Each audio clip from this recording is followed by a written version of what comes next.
पिछले वीडियोस में हमने प्राचीन इतिहास के बारे में पढ़ा। इस वीडियो में हमने मध्यकालीन भारत के जितने भी कांड हुए हैं उनके बारे में पढ़ेंगे। जैसे कि हमारे जो मोहम्मद गौरी और महमूद गजनवी ने भारत में आकर के आक्रमण क्यों किया, वहां से लेकर के सल्तनत तक जितनी भी घटनाएं हुई हैं उस घटनाओं को हम इस मध्यकालीन भारत के सीरीज में पूरा करेंगे और बताएंगे कि मध्यकालीन भारत में जो आक्रमण हुए थे वो लूट के इरादे से हुए थे। उनका जो मकसद था वो शासन करना नहीं था, लेकिन कुछ समय बाद वो भारत में रह करके वहां पर अपने शासक बनाए बनाए और वहीं से सल्तनत, जो दिल्ली कहा जाता है सल्तनत, वहां से उन्होंने नींव रखी। जो मध्यकालीन भारत की कहानी है वो सत्ता की परिवर्तन की नहीं है। अरबों के पहले आक्रमण से लेकर के गुलाम वंश के सुदृढ़ीकरण तक जितना भी इरादे थे भारत आक्रांताओं के, वो भारत में वहां आए और आक्रांता भारत में रुक करके वहां पर शासक बन गए। तो शुरू करते हैं इस सीरीज को हम अपने पहले पीपीटी से। अरबों को जो आक्रमण हुआ वो पहला सफल मुस्लिम आक्रमण मोहम्मद बिन कासिम के नेतृत्व में हुआ। सफल आक्रमण मुस्लिम आक्रमण मोहम्मद बिन कासिम के नेतृत्व में हुआ। उस समय पर सिंध पर जो राजा शासन करते थे उनका राजा दाहिर थे। उद्देश्य जो आक्रांताओं का था, जो अरबों को आक्रमण करने का उद्देश्य था, इस आक्रमण का मुख्य उद्देश्य था अपने राज्य का विस्तार करना नहीं था। जैसे अब होता है ना कि हम दो राजा युद्ध में लड़े तो उन्होंने दूसरे राजा को पराजित कर दिया, तो उनके अधिकार क्षेत्र उनके क्षेत्र पर अधिकार कर लिया। तो जो आक्रांता आए, जो अरब आए भारत में, वो विस्तार करने के क्षेत्र से नहीं आए थे। यहाँ पर वो यहाँ पर आए थे धन दौलत को लूटना, क्योंकि उस समय भारत सोने की चिड़िया कहलाता था।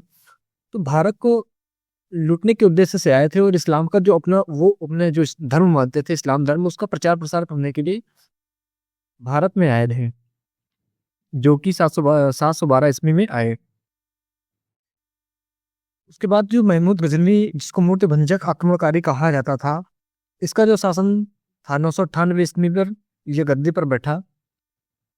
इसने जो उपाधि धारण की यमीन उल दौला और यमीन उल मिल्ला, यहाँ पर सॉरी माफ करिएगा, ये यमीन उल मिल्ला है।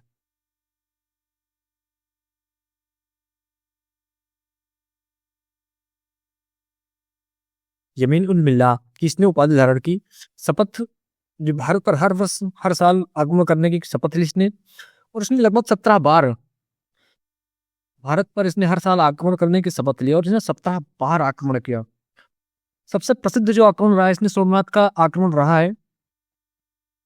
सोमनाथ का आक्रमण 1025 ईस्वी में सबसे चर्चित, इसके 17 आक्रमणों में से सबसे चर्चित आक्रमण रहा है। इसने उस आक्रमण में सोमनाथ मंदिर को लूटा, जो सौराष्ट्र गुजरात में है। करीब इसमें 20 लाख के दीनार की संपत्ति याद लगी। उस समय गुजरात का जो शासक था भीम कष्ट था। सोमनाथ मंदिर पर भारत के 12 ज्योतिर्लिंगों में से प्रथम है। सोमनाथ मंदिर भारत के 12 ज्योतिर्लिंगों में प्रथम है। इसका पुनर्निर्माण सरदार वल्लभ भाई पटेल 1947 और राष्ट्रपति राजेंद्र प्रसाद 1951 के प्रयासों से हुआ। इसका जो 13 नवंबर 1947 को सरदार वल्लभ के द्वारा, भाई पटेल के द्वारा इसका पुनर्निर्माण हुआ। मोहम्मद गौरी ने जो आक्रमण किए उसमें से तुर्क साम्राज्य का संस्थापक था और गजनी के उद्देश्य और केवल धन था। गजनी का उद्देश्य तो साफ हो गया कि वहां भारत को लूटना और वहां से धन अर्जित करना था। लेकिन जो गौरी आया, बाद में गौरी आया, लेकिन उसका उद्देश्य ये नहीं था कि अपने साम्राज्य को बढ़ाना। लेकिन जो मोहम्मद गौरी आया उसका उद्देश्य ही था कि अपने साम्राज्य को बढ़ाना, और उसने आक्रमण किया, जिसमें से तराइन का प्रथम युद्ध 1191 में गौरी और पृथ्वीराज चौहान के मध्य हुआ। इसमें परिणाम जो हुआ इस युद्ध का, उसमें चौहान विजयी हुआ। द्वितीय युद्ध हुआ जो 1192 में गौरी और पृथ्वीराज चौहान, इसमें गौरी विजयी हुआ। चंदावर का युद्ध गौरी और जयचंद्र के मध्य हुआ, उसमें गौरी विजय हो, क्योंकि वो अपने राज्य का विस्तार करने के उद्देश्य से भारत आया था। भारत के विजित प्रदेश जो जीते गए प्रदेश थे उसका शासन अपने गुलाम सेनापतियों को सौंप करके गौरी वापस लौट गया, जिसमें 1206 में उसकी हत्या कर दी गई। जब उसने अपने सेनापतियों को सौंप दिया तो उसके बाद जो संस्थापक हुए, उसके अन्य जो सेनापति थे, उसने गुलाम वंश की स्थापना की। गुलाम वंश की स्थापना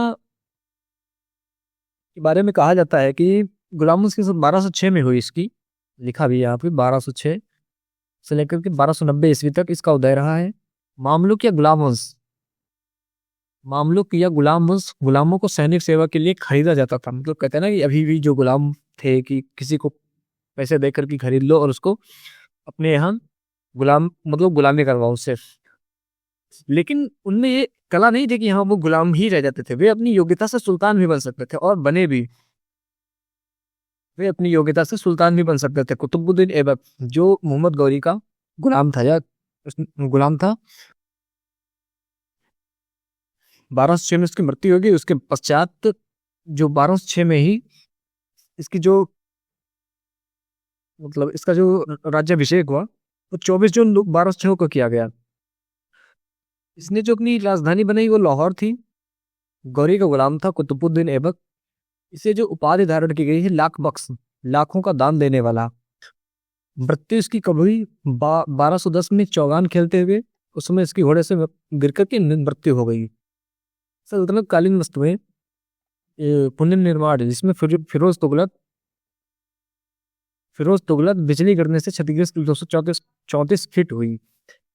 कुतुबुद्दीन के समय में कुतुब मीनार को केवल एक ही मंजिल तक कुतुबुद्दीन बना पाया था। इल्तुतमिश ने इसे 225 फीट और बढ़ा दी, ऊंची 4 मंजिल की दीवार बना दी। और फिरोज तुगलक ने बिजली गिरने से जो क्षति हो गई थी उसे और 9 फीट बढ़ा करके 234 फीट कर दिया था। और कुतुबुद्दीन ऐबक ने रखी सूफी संत और बख्तियार काकी की याद में, कुतुबुद्दीन ऐबक ने रखी थी सूफी संत बंत बख्तियार काकी की याद में। अन्य प्रमुख स्मारक जो इसने बनवाए थे कुव्वत उल इस्ल मस्जिद दिल्ली में जो बना है, 2.5 दिन का झोपड़ा जो अजमेर में बना है।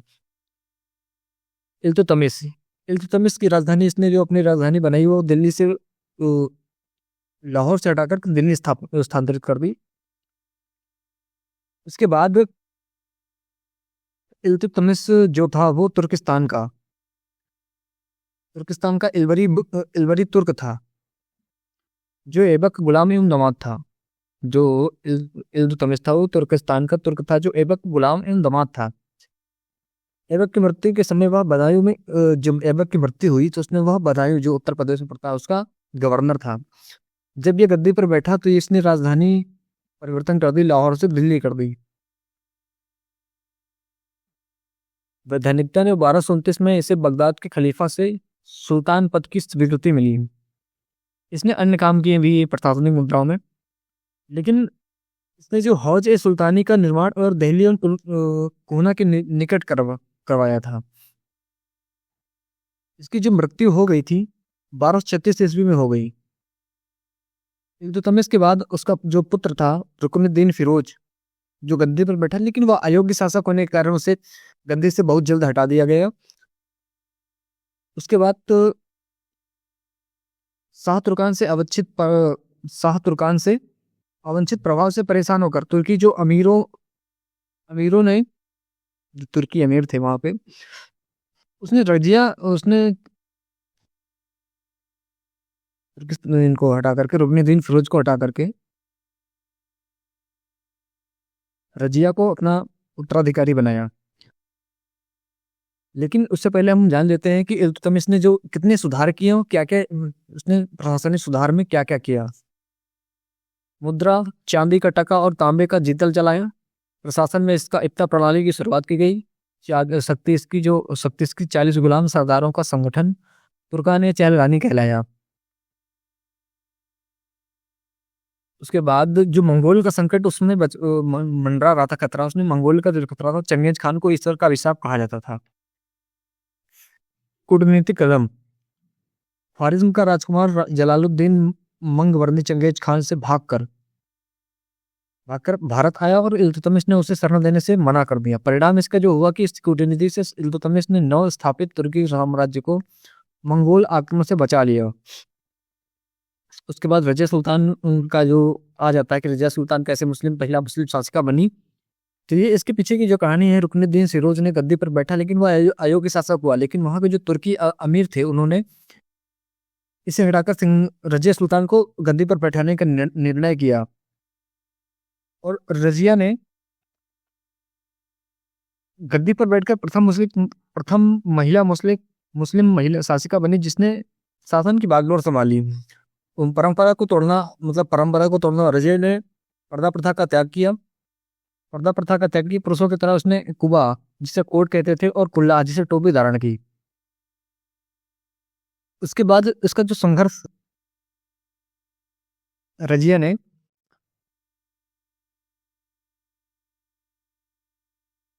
मलिक जमालुद्दीन याकूत को, जो याकूत थे,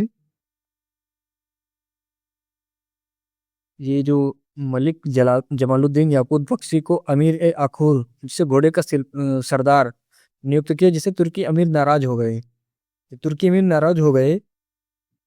उन्होंने रजिया के प्रयासों से तुर्की अमीर विरुद्ध हो गए, उसे बंदी बनाकर दिल्ली की गद्दी पर मुइजुद्दीन बारानशाह को बैठा दिया। इनको जो जब इस मलिक मोहम्मद याकूत को जो इन्होंने घोड़े का सरदार बनाया, तो इससे जो वहां के जो तुर्की अमीर थे, उन्होंने इससे नाराज होकर के उन्होंने मुइजुद्दीन को अपना मुइजुद्दीन को शासक बना दिया। लेकिन अंत और उत्तराधिकार। भटिंडा के जो गवर्नर थे, अल्तुनिया से विवाह किया इसने, और 1240 में इसने डाकुओं द्वारा कैथल के पास उसकी हत्या कर दी गई। शादी के बाद रजिया ने शादी के बाद फिर गद्दी पर बैठना चाहा, लेकिन इसके प्रयास असफल रहे, क्योंकि बलबन ने षड्यंत्र कर दिया था। फिर सत्ता के लिए संघर्ष करते हुए बलबन जो आए, उसने रजिया के बाद बहराम शाह और मसूद शाह जैसे कमजोर शासक गद्दी पर बैठे। जब नसीरुद्दीन शाह जो आए, सत्ता के लिए संघर्ष करते हुए कमजोर उत्तराधिकारी और बलबन का उदय। नसीरुद्दीन महमूद जो 1246 से 1266 ईस्वी तक रहा, स्वभाव से दरवेश संत राजा था। टोपी सीकर अपना जीवन निर्वाह करता था। सारी शक्ति उसके ससुर और प्रधानमंत्री बलबन के हाथों में दी गई थी। बलबन को उलूग खां की उपाधि मिली थी। ये जो यहाँ पर दिखाया गया है, यहाँ पर सादगी का प्रतीक था टोपी, और श्री नसीरुद्दीन का। बलबन का वास्तविक नाम बहाउद्दीन था। वह इल्तुतमिश का गुलाम था। जो बलबन आया वो इल्तुतमिश का गुलाम था। लौह और रक्त की नीति जो अपनाने के लिए policy of iron and blood, यानी कि विरोधियों के प्रति कठोर दमन। राजत्व का सिद्धांत। राजा जो नियाबत ए खुदाई, ईश्वर का प्रतिनिधि है। जिल ए इलाही, ईश्वर की छाया है। उपाधि प्रदान मिली उसे। दरबारी प्रथाएं, सिजदा और पैबोस जो होती थी, कि सिजदा का, और जो पैबोस इसको जो लागू करने वाला था वो बलबन था ही। के बाद इसने जो दरबारी प्रथाएं चलाई, सिजदा और पैबोस। सिजदा मतलब घुटने टेक कर सिर झुकाना, और पैबोस का मतलब होता है सुल्तान के पैर चूमना। बलबन का प्रशासन एवं न्याय। तुर्कान ए चैनगानी का विनाश। इल्तुतमिश द्वारा बनाए गए 40 सरदारों के दल का समाप्त किया, ताकि सुल्तान की शक्ति को कोई चुनौती न दे सके। सैन्य विभाग में इसने दीवान ए अर्ज की स्थापना की। गुप्तचर प्रणाली। राज्य की सुरक्षा के लिए गुप्तचरों का जाल बिछाया।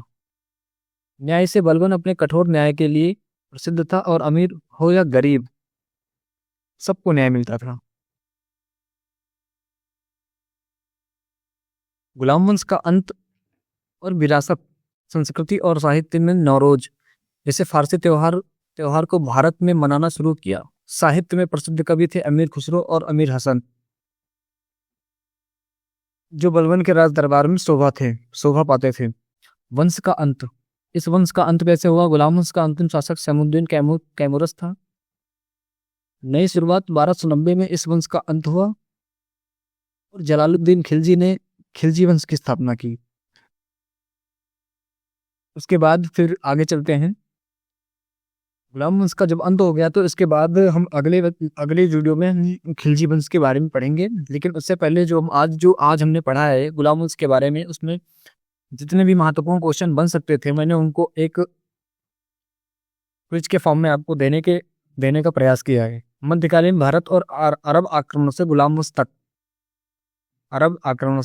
वंश तक ऐतिहासिक प्रश्नोत्तरी जो है हम उसको आपको दे रहे हैं। तो आप लोग बताइएगा, भारत पर पहला सफल आक्रमण किसके नेतृत्व में किया गया?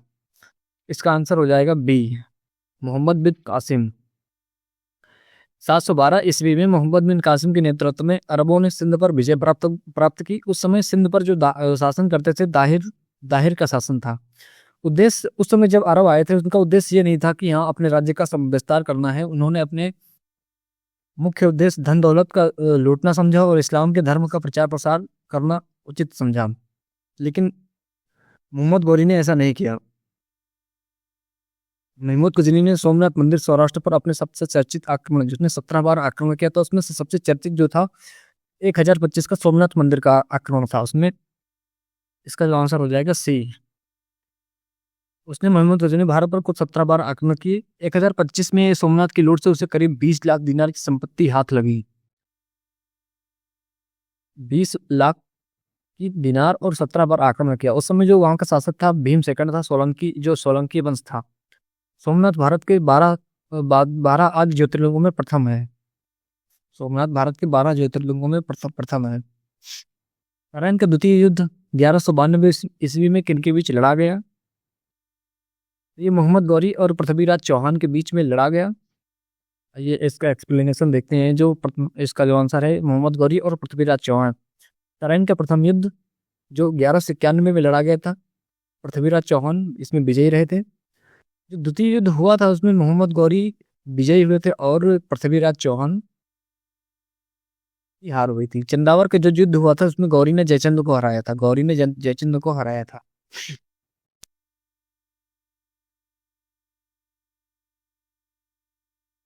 गुलाम वंश के संस्थापक को उनकी उदारता के कारण लाख बख्श यानी कि लाखों को दान देने वाला कहा गया। इसका आंसर हो जाएगा कुतुबुद्दीन ऐबक।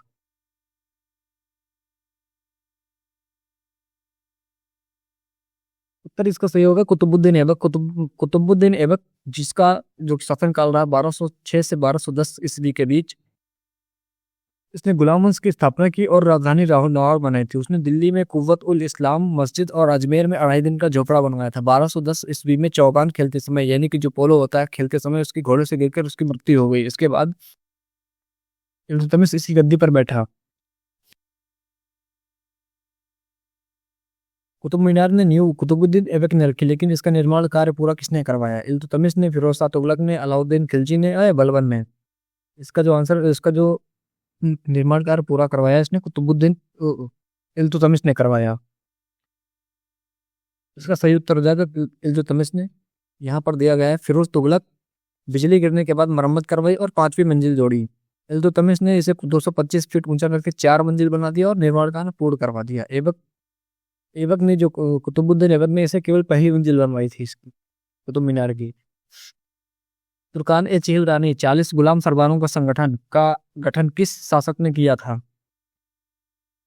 इसका आंसर हो जाएगा इल्तुतमिश।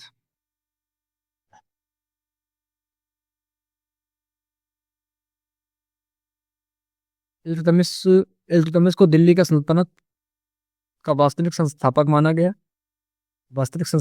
गया। राजधानी इसने लाहौर से हटाकर तो दिल्ली कर दी। उसने 40 गुलाम सरदारों का संगठन तुर्कान चेलगानी बनाया। उसने सबसे पहले शुद्ध अरबी सिक्के, चांदी का टंका और तांबा का जीतल जीरो जारी किया। उसके बाद मध्यकालीन भारत की प्रथम मुस्लिम महिला शासिका कौन थी जिसने पर्दा का त्याग किया? नूरजहां, रजिया बेगम, चांद बीबी और मुमताज महल। इसका आंसर हो जाएगा रजिया बेगम या रजिया सुल्तान। रजिया ने पर्दा प्रथा का त्याग कर पुरुषों की तरह चोगा, जिसे काबा कहते थे या कोट कहते थे, एवं कुल्हा टोपी पहनकर दरबार में जाना शुरू किया, जिससे कि छवि उसकी पुरुषों की तरह लगे और वो कोई इसे कमजोर शासक ना मान सके। चोगा जिसे काबा कहते थे, कुल्हाई कोट कहते थे, जिसे कुल्हाई से टोपी कहते थे। उसने मलिक जमालुद्दीन याकूब को अमीर ए आखूर आखूर घोड़े का सरदार नियुक्त किया। उसकी शादी अल्तुनिया, जो बठिंडा का गवर्नर था, उससे की। अपने विरोधियों के प्रति लौह एवं रक्त, आयरन एंड ब्लड की कठोर नीति पालन करने वाला कौन था? बलबन। सही उत्तर इसका बलबन होगा, गयासुद्दीन बलबन, जो 1266 ईस्वी में मंगोलों के आक्रमण से दिल्ली की रक्षा की। मंगोलों के आक्रमण से दिल्ली की रक्षा की। उसने राजा के पद की प्रतिष्ठा बढ़ाने के लिए सिजदा और पैबोस पद की प्रथा की शुरुआत की, जिसे सिजदा मतलब होता है कि राजा के पैरों को चूमना। उसने तुर्कान चेरगानी का विनाश किया। प्रसिद्ध फारसी कवि अमीर खुसरो और अमीर हसन किसके दरबार में रहते थे? इसका आंसर भी हो जाएगा बलबन। बलबन के दरबार में फारसी के प्रसिद्ध कवि अमीर खुसरो एवं अमीर हसन रहते थे। अमीर अमीर खुसरो और अमीर हसन रहते थे। बलबन ने फारसी रीति रिवाज पर आधारित नवरोज उत्सव को मनाना प्रारंभ किया। गुलाम वंश का अंतिम शासक शमसुद्दीन का अंग्रेज था। इसके साथ ही हम अपने इस वीडियोस को बंद करते हैं, और अगले लेक्चर में हम लोग खिलजी वंश के बारे में पढ़ेंगे। तो आज हम यहीं पर अपना जो लेक्चर है समाप्त करते हैं। धन्यवाद आप लोगों को। जय श्री राम, जय श्री कृष्ण, राधे राधे।